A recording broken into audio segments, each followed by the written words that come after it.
ABC, it's Ron. Thanks for joining me. Hey, I found a pretty interesting item that I want to share. And I think it's quite rare. I'd never heard of one or seen one. And it was quite cheap. I was lucky enough to get a great deal on it. So I'm going to be sharing it today. And what it is, it's a test record that was issued by Garrard in 1964. And it was sent out to the dealers for them to use on the Lab-80 turntable, which was top of the line for Garrard at the time. And it basically was to demonstrate how effective their anti-skating mechanism was on the turntable. So I found the vinyl disc, the original cover, all the inserts. It's just totally complete. So we're going to be taking a closer look at that over at the bar.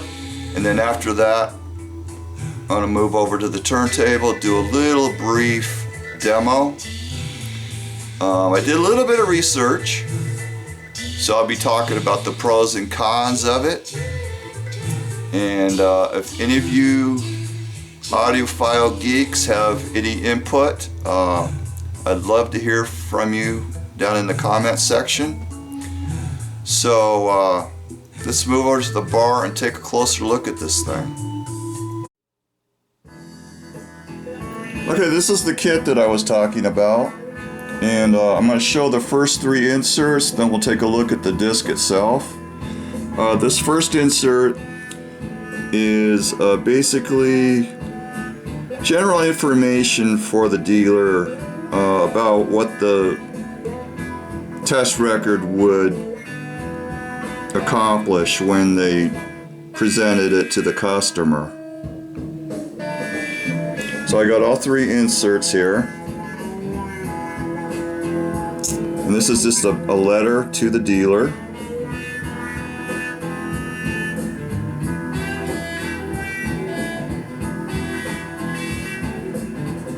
Now what this is, basically, it's a grooveless record where you can set your anti-skating.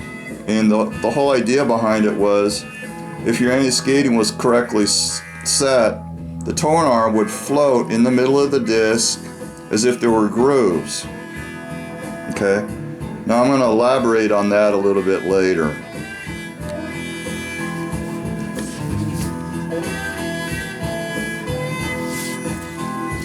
Now the second insert is basically what the dealer would show the customer. These are the actions in the demonstration of the test disc.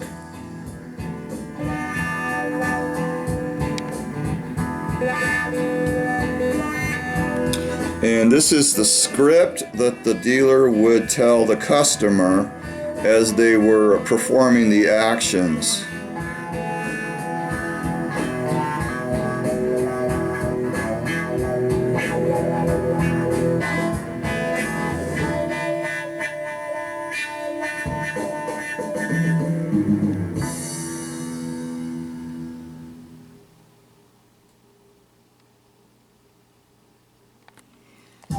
Okay, now this is an ad that was presented to customers, and it basically just general information about the Lab-80 turntable, which was top of the line. And here's a little information on it right here.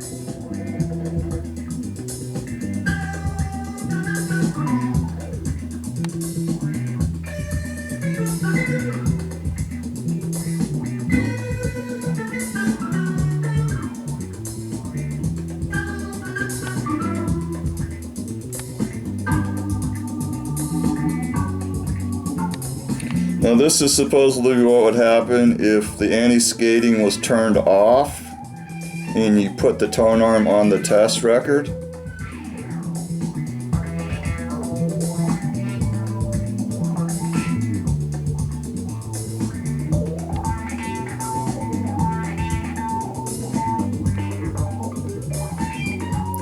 And this is the anti-skating engaged with the tone arm floating in the center of the disc. as if there were grooves.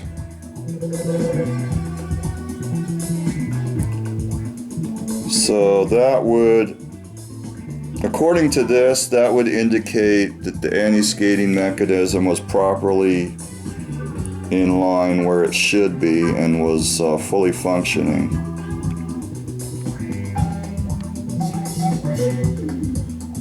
And it appears that customers could send $1 to Garrard and get their own grooveless demonstration record.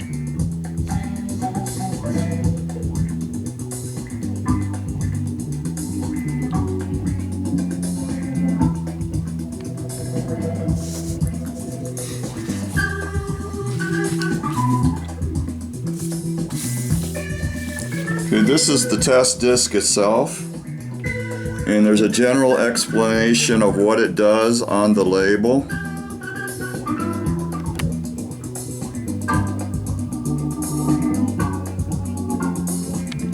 Now this disc has been used. It's used, but it's not abused. Let's just say that. Of course, when you're setting the tone arm, it's definitely going to be sliding around, causing scratches.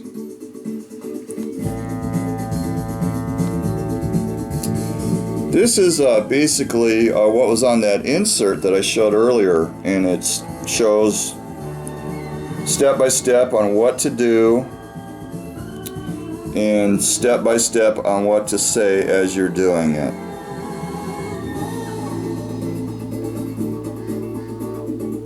So according to this, what the dealer would do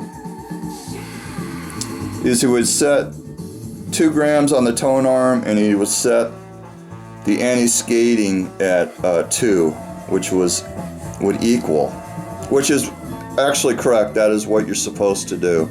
Actually, on my Riga 3, the tracking force for my cartridge is a Elise 2 cartridge, and that the tracking force on that would be 1.75 grams, so less than the 2 grams that they're prescribing here. So they say that if you set your tone arm to 2 grams, set your anti-skating to a 2, that the tone arm will float in the middle of the disc as if there were no grooves. Okay. Well, let's discuss that a little bit further over at the turntable. And this is the original cover that it came with. This is the original inner sleeve that it came with, so I have everything with it. And it's rubber stamped blank recording disc for use with manual spindle only. So a pretty cool item. So let's take it over to the turntable and I'll elaborate a little bit more on what I found on this thing.